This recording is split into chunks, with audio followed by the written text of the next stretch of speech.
Students, in today's class I will talk about HRM typology. What do we mean by typology? Typology is basically a study of types of systematic classification of say type of something according to their common characteristics. What do we mean by this? Like for example,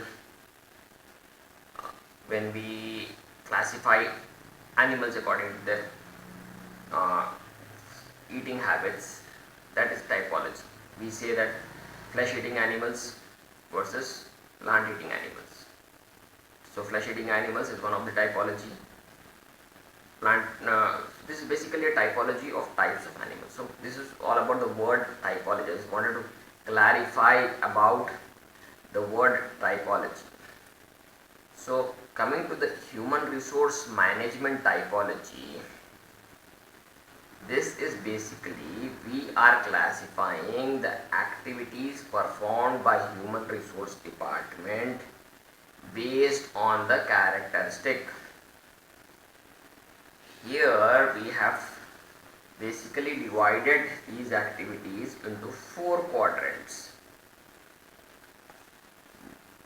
These quadrants again are like these 4 quadrants are again on 2 parameters, that is the strategic value of activity, whether it is high or whether it is low, and then we have this type of HR activity, whether it is transactional or whether it is relational.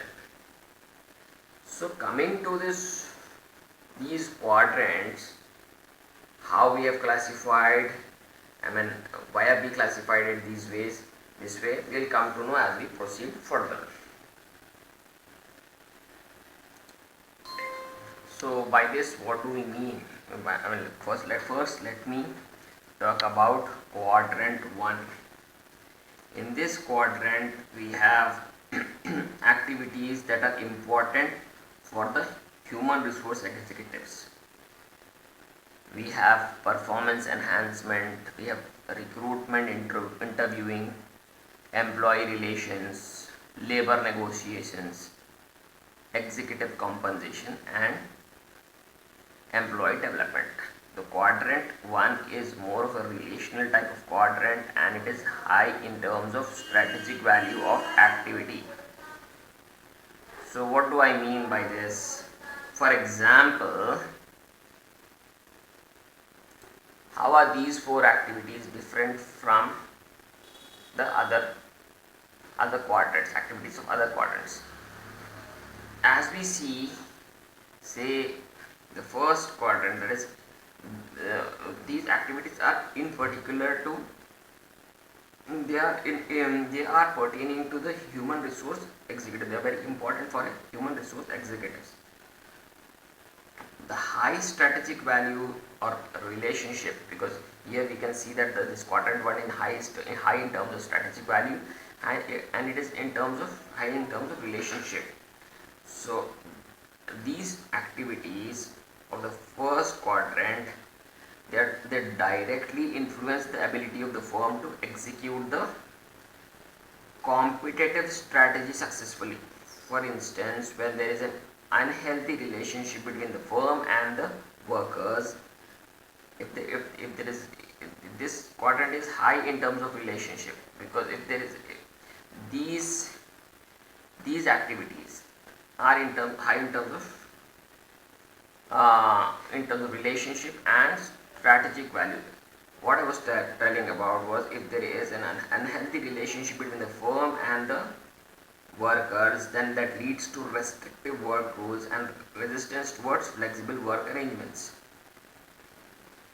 So that becomes an obstacle for implementing low cost strategies.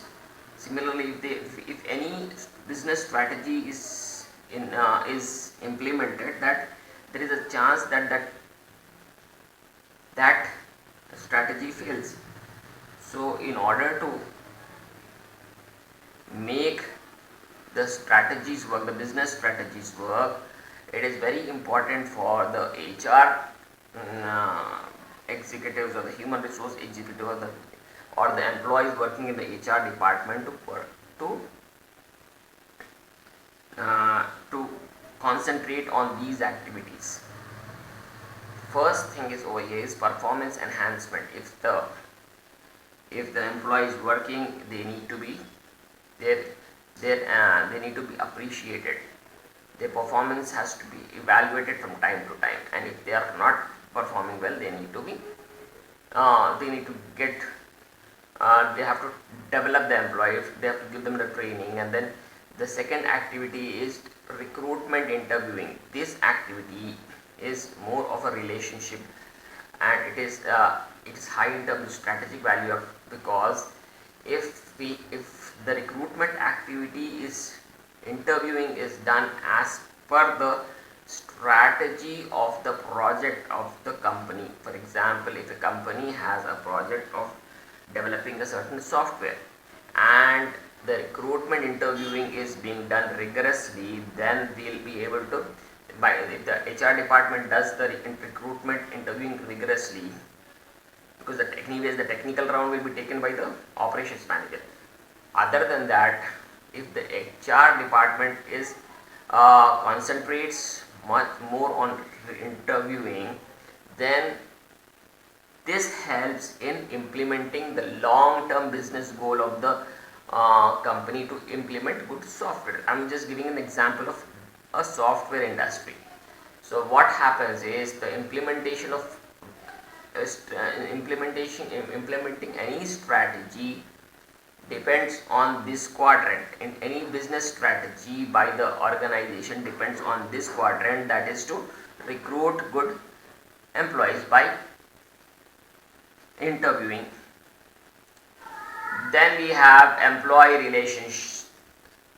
Employee relations is the relationship of employees with the management. Then we have labor negotiations. Even these activities of negotiating with the employees, negotiating with the labor and maintaining their relationship, good relationship with the employees, all these have a very high strategic value, because if the labor negotiations and the employee relations are not good, then the final product that is delivered by the company or by the final business strategy will fail. And the employee development is, or executive compensation, employee development, all these activities are very important from the strategic value point of view, because they hold a very high value, a high strategic value, because if these activities are not concentrated upon, then that will lead to a major fallout in terms of business strategy.